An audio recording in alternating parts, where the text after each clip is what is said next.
Nah mau saya di sini bayangkan itu anak kita, kenangannya dengan kita, dengan bapaknya, dengan ibunya ini kurang baik, kenangannya di luar baik, sehingga anak kita cenderung tidak ngidolakan kita, meninggalkan kita. Jadi menurut saya belajar akhlak paling pokok adalah kaitannya dengan kepentingan anak-anak kita. Saya bukan niat sombong ya, saya itu alhamdulillah sampai sekarang itu masih sering mandikan anak saya, jalan-jalan sama anak saya, hak-haknya. Bahkan saya ini punya ajaran yang agak unik, tapi istri saya sudah menerima. Dulu ya sempat janggal-janggal itu iskalnya, sekarang sudah menerima. Saya punya anak yang biasa ikut adik saya, adik Fuad itu masih kelas 2 SD. Mulai kelas 1 SD, mulai kelas 2 saya bilang, kalau kamu ingin jajan, bapak pas tidur bangunkan. Padahal anak saya itu punya santri, punya banyak yang bantu lah.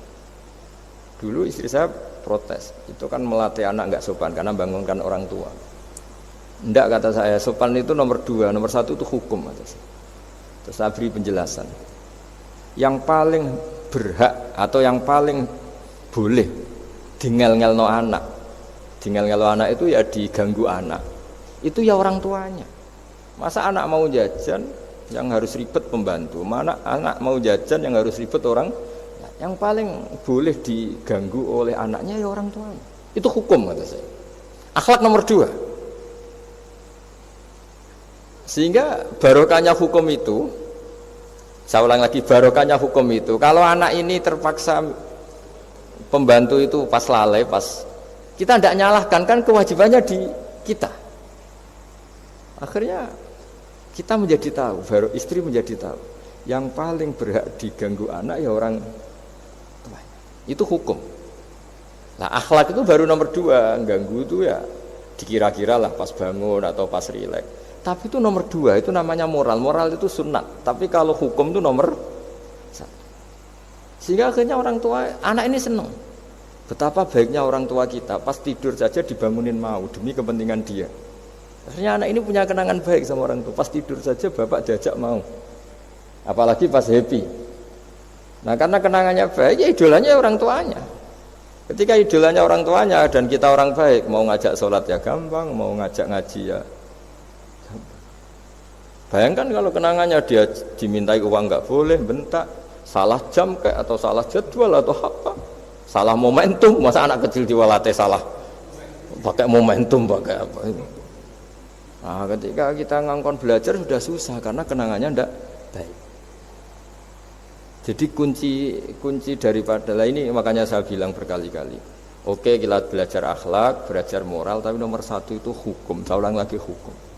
Karena agama ini ciri khasnya itu hukum. Hukum itu ketentuan. Jadi aturan Islam itu detail. Misalnya saya belum haji, ya sudah, sebagian harta saya jatah untuk haji itu sudah tidak milik saya, harus dianggap miliknya haji. Sehingga kalau saya meninggal setiap saat, yang boleh diwaris oleh anak cucu saya hanya yang melebihi dari biaya haji. Makanya di Indonesia disebut gaji amanat. Gaji amanat itu orang yang sebetulnya sudah mampu haji tapi tidak kober haji. Itu kalau sudah meninggal harus ada jatah haji yang dianggarkan untuk haji apa? Amanat. Baru sisanya boleh diwaris. Karena ini hukum. Lah nanti di akhirat juga Allah pakai hukum. Kalau ada anak nggak sholat, yang pertama disalahkan orang tuanya. Kenapa ini tidak sholat? Semua kesalahan anak-anak kita adalah dibebankan ke kita. Ya, jadi saya mohon cerita-cerita akhlak ini jangan sampai hanya nyuwun sewu moral dengan arti kenyamanan sosial, tapi kembalikan ke Allah dan apa? Rasul. Sehingga ini yang terakhir saya cerita hadis yang populer sekali. Ada 3 hadis yang populer dan ini sampean semua pasti hafal. Maka na yu'minu billahi wal yaumil akhir falyukrim jarahu. Terus ada yang falyukrim dhaifahu. Terus yang ketiga falyakul khairan aw liyasmut, berkata baik atau kalau enggak bisa berkata baik ya apa diam. Nah, itu uniknya Islam itu apa Mas Dwi? Uniknya Islam itu tidak pernah membolehkan umatnya terdikte oleh sosial, Mas Andri, enggak boleh. Tapi hanya terdikte oleh ketentuan Allah dan Rasul. Jadi Allah cara ngendikan, kalau kamu iman kepada Allah dan Rasul. Iman kepada Allah artinya apa? Allah memerintahkan kita berbuat baik sama tetangga, sama tamu. maka lakukan itu. Sekali tidak demi Allah dan Rasul, berarti Anda didikte oleh hukum sosial. Kalau tetangga baik ya kita baik, kalau dia buruk ya kita ikut buruk.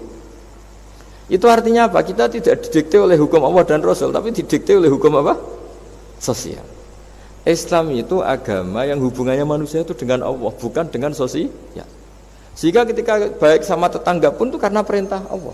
Sehingga kalau suatu saat kecewa tetangga kita itu kurang ajar misalnya, ya kita tetap nyaman saja karena kita baik itu atas perintah Allah. Makanya masyhur di kalangan ahli hadis ada dawuh Nabi, la takunu imma'atan. Taquluna in ahsanan nas ahsanna wa in dzalamuna dzalamna. Kamu jangan jadi orang yang didikte sosial. Kalau orang baik kamu baik, kalau orang buruk kamu ikut buruk. Itu namanya orang yang enggak punya prinsip. Tapi walakin wattinu anfusakum, kata Rasulullah. Kuatkan prinsip kamu, jika manusia baik kamu akan baik, dan manusia ketika buruk kamu pun tetap ingin baik. Nah, dengan demikian itu berarti kebaikan kami itu atas perintahnya Allah dan Rasul, bukan atas nama sosial. Sehingga misalnya ada orang birrul walidain, ibunya bawaannya cerewet, mbahnya cerewet, ya tetap baik. Tapi kalau kamu didikte sosial, sekali ibu kamu bawel, males lah ketemu ibu bawel. Nah, ini berarti kamu belum didikte Allah dan Rasul, tapi didikte itu hukum apa? Sosial. Sehingga untuk menutup mauidhah ini, saya sering cerita di mana-mana di kitab Ihya itu ada cerita ada seorang pemuda yang kurang ajar sekali itu. Ada kiai dipanggil, Pak Yai silahkan ke rumah saya. Ya kira-kira cara sekarang mungkin 500 meter datang. Setelah sampai depan rumahnya, sudah Pak Yai saya tidak punya kebutuhan sama kamu. Itu kiainya senyum, rileks. Setelah sampai rumahnya dipanggil lagi, Pak Yai mohon ke rumah saya. Terus kiainya ke situ lagi asik kan. Terus setelah sampai rumahnya pemuda tadi, sudah pulang aja saya tidak butuh kamu. Sampai 3 kali. Dan kiainya tuh asik, ceria gitu. Pemuda itu kagetnya bukan main. Kenapa Pak Kiai tidak tersinggung? Malah senyum-senyum. Jong kata orang Jawa ini. Ini cerita di Ihya. Saya tuh senang sekali nuruti perintah Allah. Allah menghentikan saya disuruh hormat tetangga. Lah kamu tetangga saya. Dan saya alhamdulillah bisa nuruti karep kamu. Disuruh ke kamu, saya ke kamu. Dan sekarang karep kamu saya pulang ya saya pulang. Syukur sekali hari ini saya bisa nuruti perintah Allah sampai 3 kali. Nangis pemuda itu. Loh kalau kamu kan mau tampar, ini kan pelecehan. Itu kan kurang ajar betul kiai digambar. Tapi wali-wali itu enggak berpikirannya tidak seperti itu. Kalau kamu tidak wali ya memang aneh pikiran itu, tapi yang benar ya itu. Nah, jadi lewat ngaji ini saya mohon dah semua teman-teman yang di BI maupun seluruh kita, akhlak itu nomor 1. Dengan makna tapi setelah kepastian hukum. Setelah kepastian hukum. Jadi misalnya senyum itu sunat karena kita merayu mitra bisnis untuk bisnis yang halal. Tapi kalau bisnis kita bodong, ya semua orang yang ingin nipu kan ya pasti senyum lah. Berarti yang pahalanya besar ya orang-orang penipu karena senyumnya lebih sering timbang yang enggak nipu. Jadi artinya akhlak itu menemukan momentum sebagai ibadah setelah ada kepastian hukum halalnya. Tapi kalau nggak ada kepastian hukum halalnya, ya ini senyum itu dievaluasi tadi. Misalnya orang ngerayu juga harus senyum, orang nipu juga harus senyum. Ini yang mungkin banyak diabaikan. Saya kira demikian dan mohon maaf karena sebetulnya kalau andekan tadi jalannya normal mungkin saya nggak terlambat. Itu kan banyak lubang-lubang karena itu biasanya kan karena hujan itu. Tapi ya saya suka tetap terlambat biar keren pernah nunggu kiai. Jadi kalau dalam teori agama itu sama kok. Sholat Nabi itu pernah sholat isya itu setengah 3 dini hari. Sahabat biasanya kan beliau suka awal waktu. Terus ketika sahabat tanya kata Nabi, malam ini spesial karena kamu lama sekali nunggu sholat.